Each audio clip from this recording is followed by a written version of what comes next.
Yo, what's going on, snipers, and welcome back to our Vancouver Rain Draft to Glory franchise mode here in MLB The Show 23.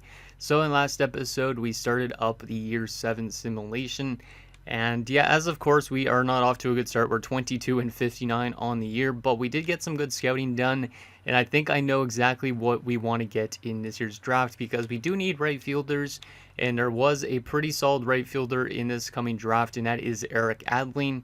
He is the projected number 2 overall pick by the MLB and by our scouts, so I'm really hoping he kind of falls to us because we have the 7th overall pick this year, so there is a chance that we might miss out on him, but I do really want him, so hopefully the AI kind of go a little bit off the board in a sense before our pick, so we're able to get this guy. But this guy looks like, at least from our scouting perspective, it looks like he's going to be a high potential player, like maybe a B potential, but he is going to have a pretty solid overall out of the gate between 70 and 82. So I'm just hoping that he's not like a randomly like a 78 potential and he's like a 70 something overall, because that would kind of suck for a 7th overall pick. But I really hope that he's like that 90 potential and like an 82 overall, because that would be absolutely insane for us.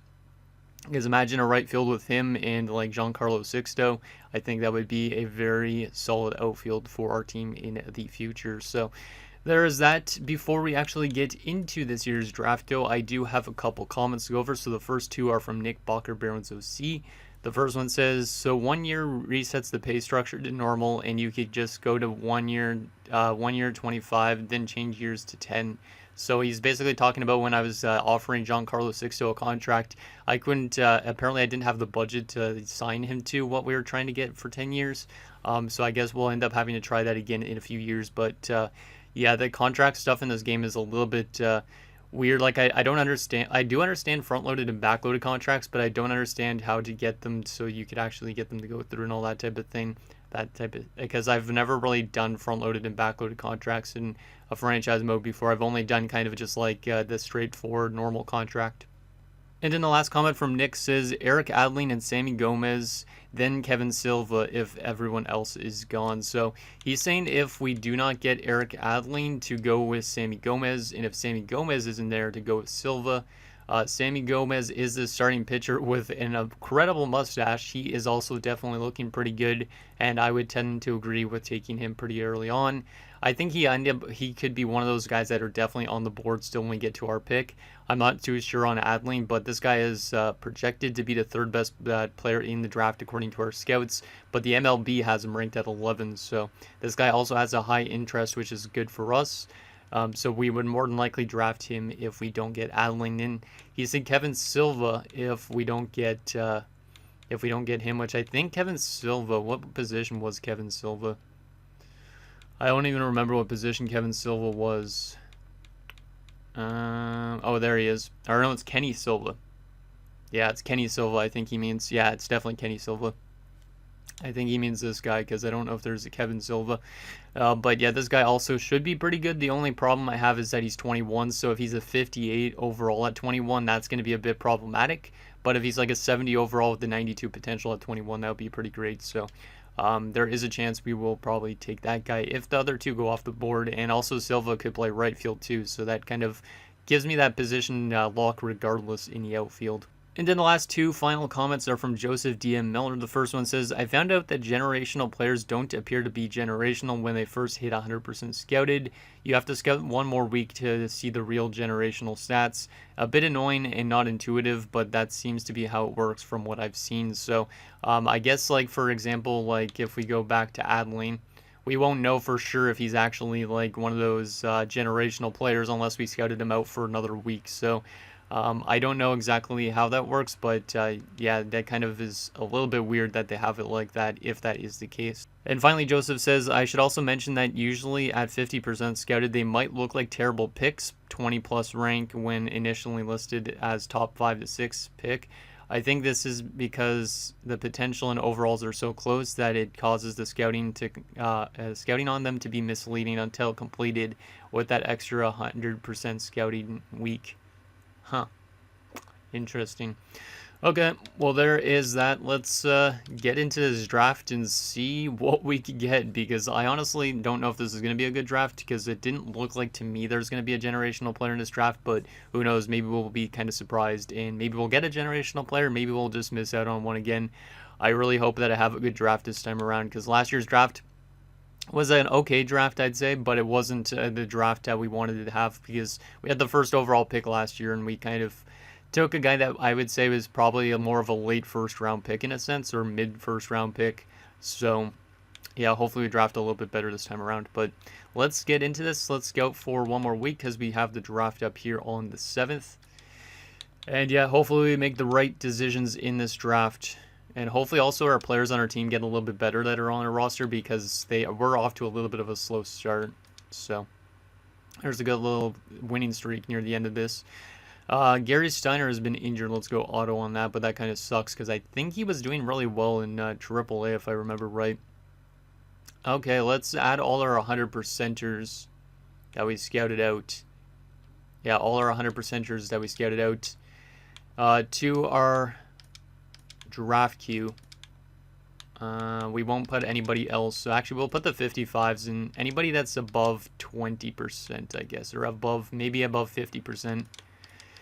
And then afterwards, once we start running into the other guys, we'll just kind of see what we can find. So, is that all I have for 100%ers? A couple other ones here. No, actually, no, that's all I have for 100%ers. At least they're supposed to go. Actually, yeah. Well, that's all I have for 100%ers. Okay, anybody else above 50%? We have Wong Young Lee, who looks actually maybe like a decent player, at least right now that we've scouted out. We only scouted him for 1 week, so can't rely on that fully. Anybody else above 50%? We got Gonzalez. Fernandez is close, but I'm not going to add him to it. 60% on you. And I think that's it. 31%, kind of close. That's it, yep. That's all we're going to add to it. Let me go back to add players down here for a second. Yeah, we have the 7th overall pick. Then we have back-to-back picks, 38 and 39. So we got to make some good choices there. 76, 106, 136, and 166. Okay, let's reorganize this a little bit. So Adling's our first priority. We know Gomez, then Silva. Then in terms of everybody else, I would probably put Azevedo up there for sure. Yeah, I think the rest of this should be in the right order. Joe Robbins still might be a really solid player, though, overall-wise. I don't know for sure, but let's just keep the rest of this the way it is, and we'll go into this draft and see what ends up going before our pick, and hopefully Eric Adling's still there. If not, hopefully one of these two guys are. So let's get into this and see what we're getting. See what the AI takes. Hopefully none of them realized Eric Adling's this good. But then again, with him being the second best prospect according to MLB, he might end up going before our pick. But guys like Gomez, who's not supposed to go technically till like 11th, he might be able to easily fall to us. So let's see what happens here. So since he's got number 1, followed by Boston, Washington, then Kansas City, Philly, and Milwaukee. Hopefully none of them take a right fielder here. If they do take right fielders, hopefully they don't take Adling. Hopefully Adling falls to us. Who is this at number 1? It's a white guy. It's not, or no, it's not a white guy. It's kind of, maybe it is a white guy. It's not Adling, right? No, it's Tommy Gonzalez. We did scout this guy a little bit. This guy, to me, doesn't look that good into our scouts. He's not supposed to go to like 50 seconds, so might be a little bit of a reach there for the Reds at number 1. Who is number 2 overall in this draft? The second overall pick is another white guy. Hopefully it's not Adling. We can't see the name. It is Adling. Frig you, Boston. Oh my goodness. Yeah, he goes second overall like he was projected to go. Well, Boston, you probably got a good player there. Shout out to Boston, but damn, that sucks, because that's the player I wanted the most in this draft. But at least we should be able to still get maybe one of those players we were looking at before, unless they all go off the board randomly. Washington at 3. That looks like one of the guys we were looking at. Yes, it was. Kenny Silva goes. Oh, my goodness. So we only have one guy left on our list of guys we want to draft in this first round. That's not good. Kenny Silva going to the Nationals. That one might be a huge steal too. If this guy's a 70 overall and he has a 92 potential, that might be a big steal for the Nationals. Well, that sucks. If we would have had a top 3 pick, we would have been able to get one of our boys, but unfortunately, both of them go early, which means we're going to get stuck with somebody else. Acevedo just went E. That's another player I was looking at. Hopefully, Gomez stays on our board. Come on, Philly, don't take another pitcher. They take Taveras, who I didn't even scout at all. Thank you. And hopefully Milwaukee takes somebody else too, like Robbins, because I want Gomez now. Okay, good. They took Roderick Levy, which means we are going to get Gomez, so we are going to get a good starting pitcher prospect. But it does suck that we don't get to address that right fielding spot that I was looking at. So, yeah, Sammy Gomez with your incredible French-looking mustache from Arizona. He's going to be pretty solid, I think. At least I would hope. And he has the high interest, which is really good. So that high interest will go a long way in terms of contract negotiations. So Sammy Gomez, welcome to Vancouver. And your incredible mustache. Hopefully that leads us to a World Series someday. With him in the pitching rotation, I think with McAllister, with Howe, I think that's a really good add. So I do like that pick quite a bit. Even though it sucks that we didn't get Adling. Let's move to our next pick in the next round. There is a couple guys still on our board. Wong Young Lee, who we were looking at for that last week, goes 9th overall. Interesting. We have back-to-back picks here, so there's Brad Thornton. We do need catchers. This guy looks like he's going to be maybe okay. More of a power hitting guy than anything. I might honestly just take him, and then I might take Pena too because we do need relievers. But there is also Todd Davies, who looks like he's going to be maybe a really good catcher for the future. So I think I might just take both catchers, to be honest, because at least that adds us more catchers to our prospect pool. So let's give a chance first with... let's give Brad Thornton, since he's got potentially the high overall. And then with this other pick, we will take Todd Davies. Even though he's a project guy, maybe. I think I'm going to take him over the reliever. Actually, the reliever looks like he could be really good, though. Like, he might be a really high overall out of the gate. I might be able to get Davies quite later in the draft. Yeah, I'm going to also reach on Pena. I'm going to take Pena right now, because I think I should be able to get the catcher next round. Yes, I should. Okay, good. We're going to take the catcher this round. Even though he could go even later than this, I would rather just grab him as soon as possible. Like, our scouts have him ranked at 78. This is pick 76. So, Todd Davies will take you. And we'll sim to our next pick here at 106. We don't have anybody else probably scouted out really that well in this part of the draft, right? There's a 40% scouted, but he's not going to be anything huge. 10% scouted, might be a 99 potential. Elvis Nivar. There's also another catcher, Thomas Bowser. Should be playing some Mario Brothers. Ooh. I don't mind this pick. I think this is going to be something that we want to take here. Patrick Montenegro. He could be a low overall, or he's going to be probably a low overall, but he might have an okay potential, and then we get ourselves a right fielder to replace what we wanted to get with Eric Adling. So, yeah, let's pick Patrick Montenegro here. Even though he's only 31% scouted, might as well, because at least it adds more prospects to that right side a little bit. What else we got here? 40% scouted, still that guy that we were looking at before. 20% scouted and might have 90 potential. It's another right fielder. I might take a chance on Castellano. Yeah, I might take a chance on Castellano. This right fielder might have an 81 potential. 88 potential, but only 10% scouted. Yeah, I think I'm going to take a chance. Actually, there's also this guy, too. You know what? We're going to take multiple right fielders at this stage because we do need right fielders regardless.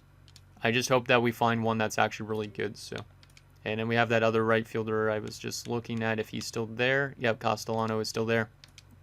I really hope that our scouts might have done some good scouting in that little bit. Like, these guys could be deep potential players, but hopefully they're much better than that. So there is our draft. I think it was an okay draft. Obviously, we don't know yet, but hopefully it was an okay draft in terms of our first pick, at least. Kind of sucks, though, that we didn't get Adling, but maybe Adling wasn't actually that good. Maybe right fielders in this draft weren't actually that good, but we'll see what the case is. Let's get through this game here. Auto-fix lineups. That's good. Let's see who's in the home run derby. Probably none of our players. Yeah, none of our players. There you go. Who made the All-Star game for our team this year, or did we have any All-Stars? Because last year was Schneider who made it, and that's kind of a surprise that Schneider was the one that made it. Let's go play full game. See who made it to the Seattle All-Star game. Nobody in terms of pitching, not a surprise though. In terms of hitting wise, did we get anybody? Did we get anybody into the All-Star game? Does not look like it to me. Yeah, I don't think we had any All-Stars this year. Huh. That kind of sucks, but oh well. Oh well. Let's sim through that as the AL beats the NL. Interesting. And we should be able to start signing our picks here. Let's obviously start off with Sammy Gomez. How much money do we have again? $12 million. We should be able to sign a good chunk of these guys, I think. Let's give Sammy his initial offer.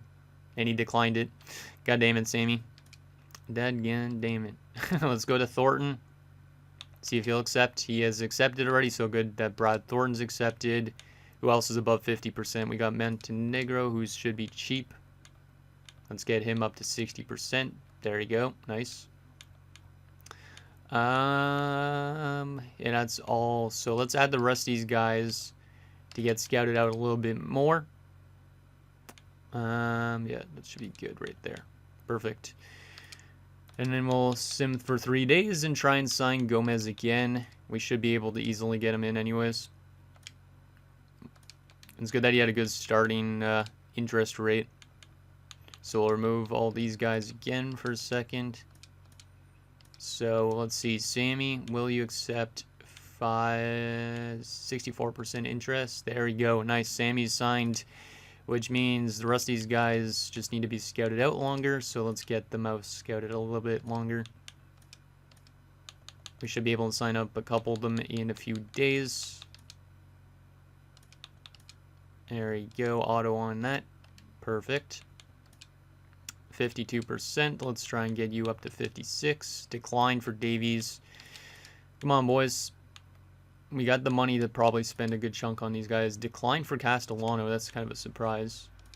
And we can't offer you yet. We'll remove... Actually, we'll keep on some of these guys. We'll remove Davies for a second.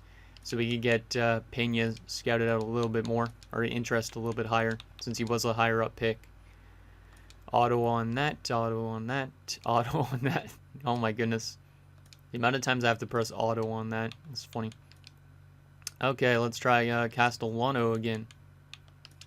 There you go. Castellano is accepted.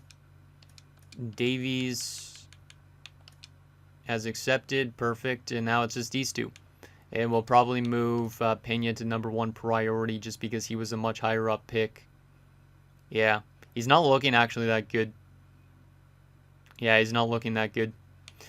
Which is not great, but oh well. I mean, I would rather have at least more prospects in the system. Like, even if they have deep potential, so be it, as long as we get prospects into our system. And our team is all of a sudden doing way much better. We have a lot more wins in this month than we did almost in the rest of the season, it looks like. Still got to scout out those guys for a little bit longer. I don't know if I'm going to get their interest to above 50% before that day. I hope I do, but I don't think I'm going to. Which means it might come down to the last day to sign those guys. Which is, I guess it's okay, but still. Auto on that. There you go. Yeah, our team is definitely winning a lot more games as of late. Yeah, we're going to have to go into the last day of the signing stage to hopefully get them all back. No, thank you. Okay, this is the last day to sign prospects, I believe. Yep. Let's go... Can I go max on these guys? No, I can't go fully max. Yeah, Pena's not looking fantastic, but we'll see. He accepts. Perfect. Okay, I thought he was going to reject. Which means the max to Rodriguez. Hopefully he accepts. He declined. Oh, boy. That was one of those guys that I thought could be really good based on the potential. So we unfortunately don't get Rafael Rodriguez, but if he's ever a free agent and we know that it's him, I will try and sign him. Because there is some of our former players that are all in the system of people's or other teams at the moment. Wow, we have some big contract extensions to give out to Pip, Tervino, and a couple others. Not going to do that obviously yet, but let's advance a day, and we should be able to find out what our prospects are looking like. Let me get rid of these notifications here. Looks like some of our players are all of a sudden on a hot streak. We might take a look at player stats again after the draft. Actually, maybe not after the draft prospects. Maybe we will. Depends on the time, I guess, in this episode. But let's see if we made the right call with Sammy Gomez as the 7th overall pick. Yes, we did. 68 overall at 18. Only B potential, but the overall is fantastic. He's got really good stamina, so he could go pretty long into games. His hits per 9, his Ks a 9 definitely need work. Same with his home runs a 9. We'll definitely target his training towards that area. His pitching clutch and his control isn't really that good either. So, yeah, there's a few areas where we could definitely work on him with. But, yeah, he's looking pretty good. He's looking pretty good. He's got a 2-seamer. He's got a slider, a curveball, and a changeup. Not bad. Brad Thornton, hey, he's actually pretty good too. Nice. That's a good catcher to have for the future in a sense. The only C potential, which obviously is not that great, but a 61 at 18. And look at those power hitting numbers. It's pretty good. It's pretty good. So, I mean, he might be like a good bench option used as a catcher that just comes in and hits home runs. Maybe more of a DH option. But, yeah, it kind of sucks that he's C potential. But, I mean, it's with this draft quality, I don't think it's going to be that bad of a draft for us. Drafting a C potential guy there. Then we got Pena. Oh, I was hoping much better for Pena. Pena's a good reliever in terms of overall right now, but his potential's not that good. We took a chance on him in the 2nd round, was it? Yeah, it was the 2nd round. And, yeah, he's not that great. Like, he's going to be an okay player to have in, like, double or triple A, but with that potential, unless it gets higher, he's probably not going to be a major league relief pitcher. We could use him as a relief pitcher in the MLB for a little bit while we wait for other guys to get ready, but not that great of a pick there. Then we got Todd Davies, another solid catcher prospect for us. B potential, 51 at 19, so a bit of a more project player like William Halpern is, but we now have at least 3 catcher prospects in our system, so I do like this pick. Obviously, it's going to take him a bit to get to the MLB and whatnot, but at least we do have a prospect at catcher. Then we got Patrick Montenegro, and he's not that good. 47 at 20 is pretty terrible. C potential's okay. So he might be something at the MLB level at some stage, but he might be quite old by the time he makes it. Who knows, maybe I'll be eating my own words. Maybe he'll actually be really good in the future. Castellano, same type of boat. When we were looking for right fielders, we thought we were finding some good ones. Maybe Adeline was not actually as good as we were thinking. He might be still really good, but Castellano has C potential, and he's a 47 at 19, or 49 at 19. So he's a little bit better than Montenegro, but not by much. Much better in terms of the contact hitting as well. So he's definitely higher up in the depth chart, I would say.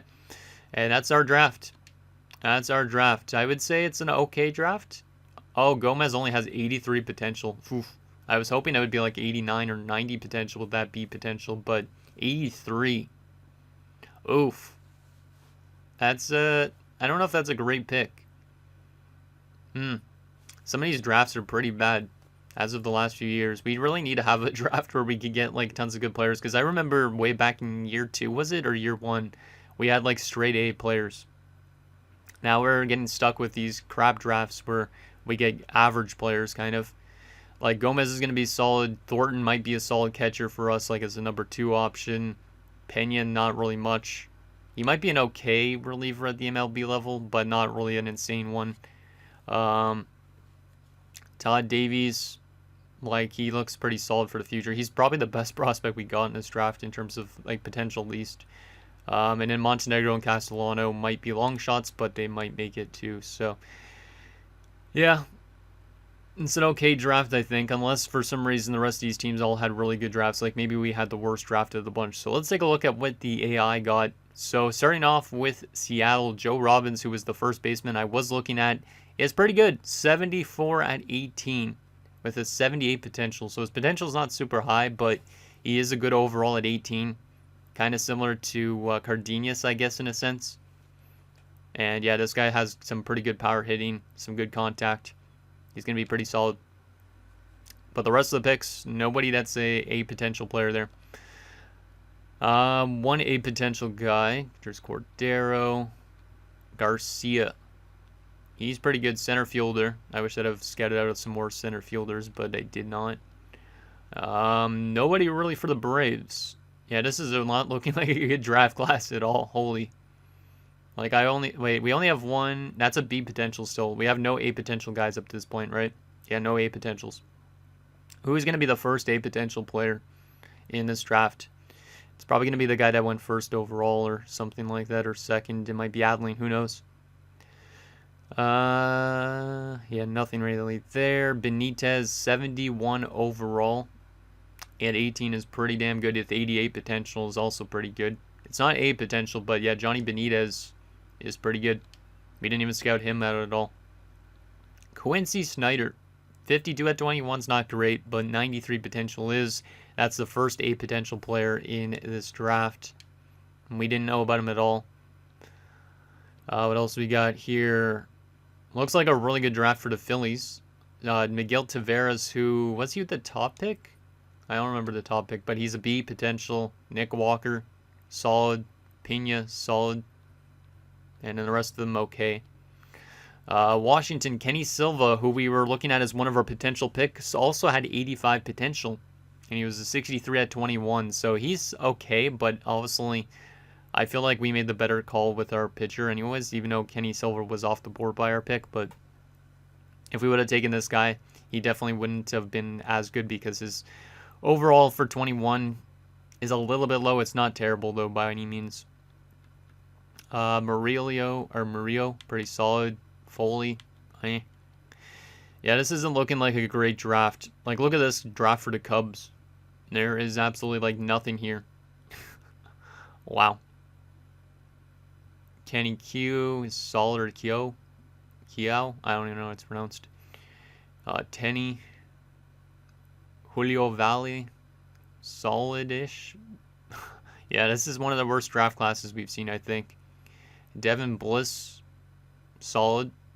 Like, some of these players are definitely solid for the MLB, like, in terms of, like, B potentials.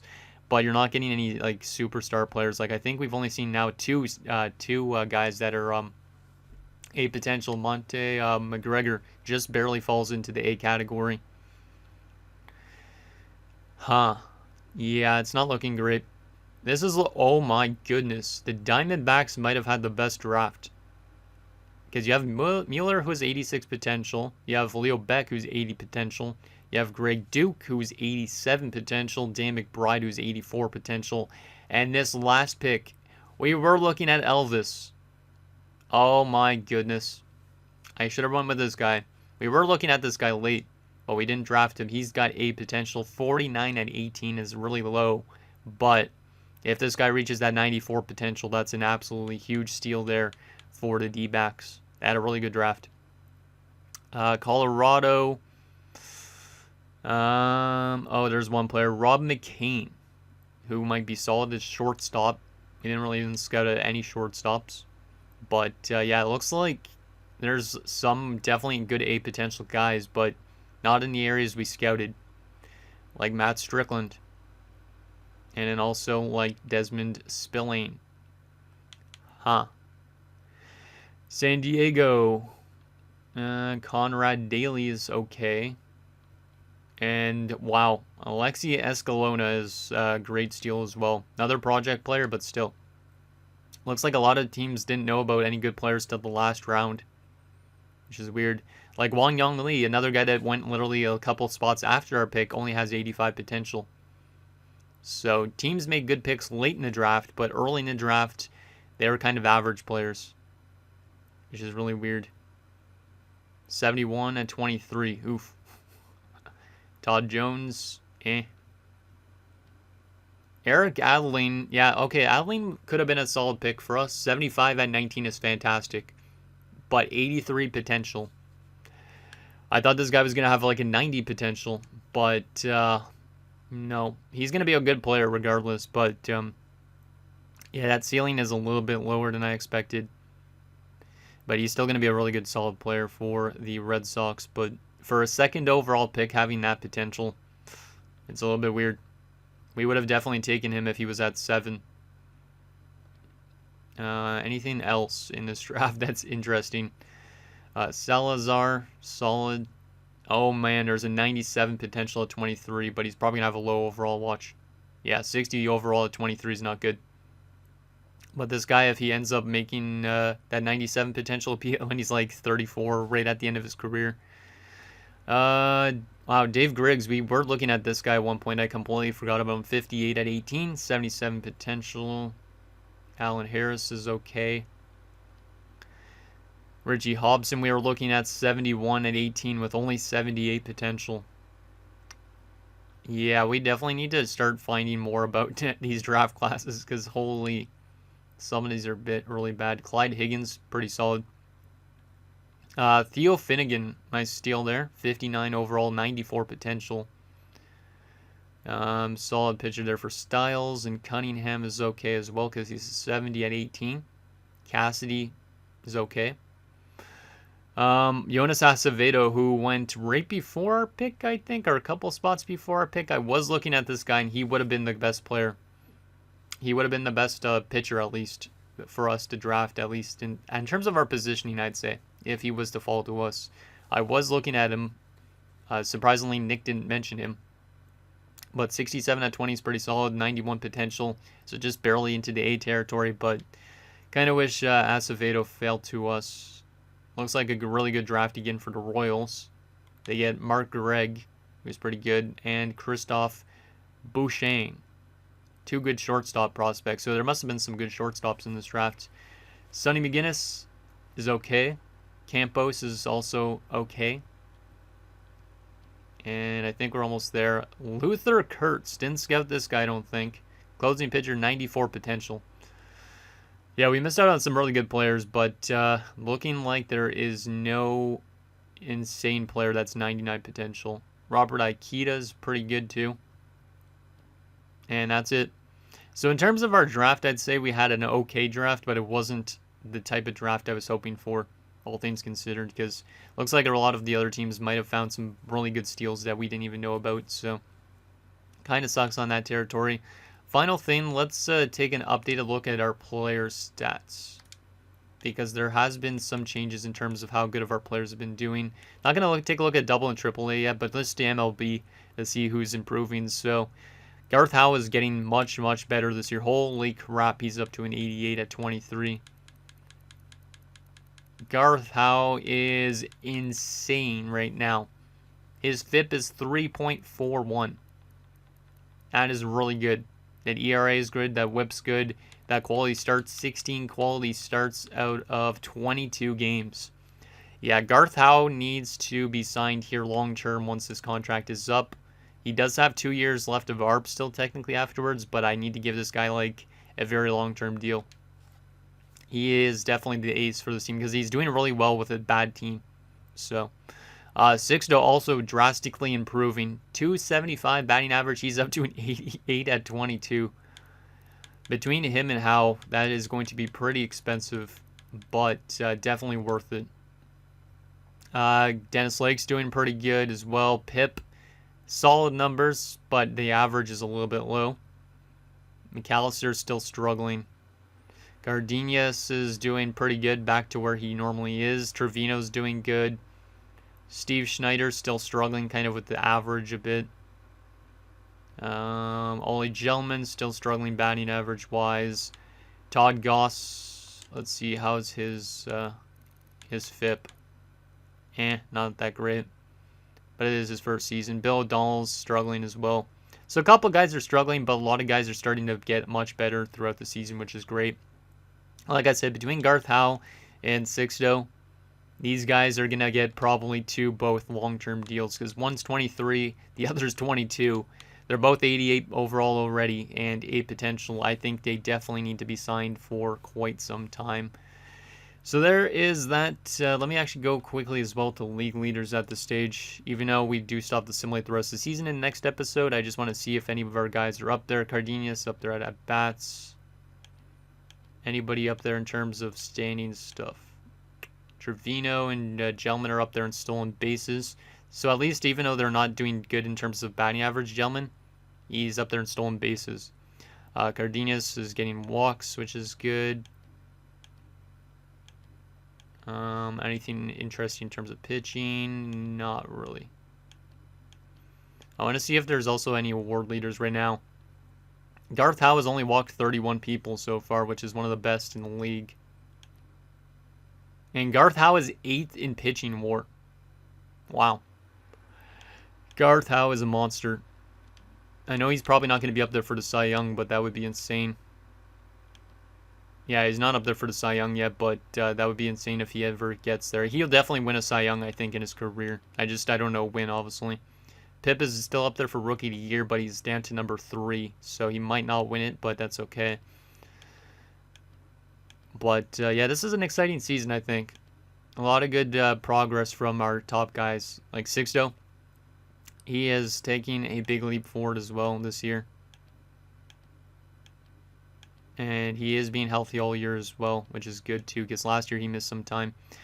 So anyways, guys, that's going to do it for this episode of our Vancouver Rain Draft to Glory franchise mode. So in next episode, we'll simulate the rest of the seasons for double, triple, and for our MLB team. We'll take a look at player stats. We'll also get through the entire offseason and get our team set up for another season, because obviously I think things are trending in the right direction, and I think it's a couple years probably before we are actually maybe getting closer to being a 500 team, because you look in the next 3 years, we could be a playoff team almost at that rate. So anything down below, and I'll see you guys next time.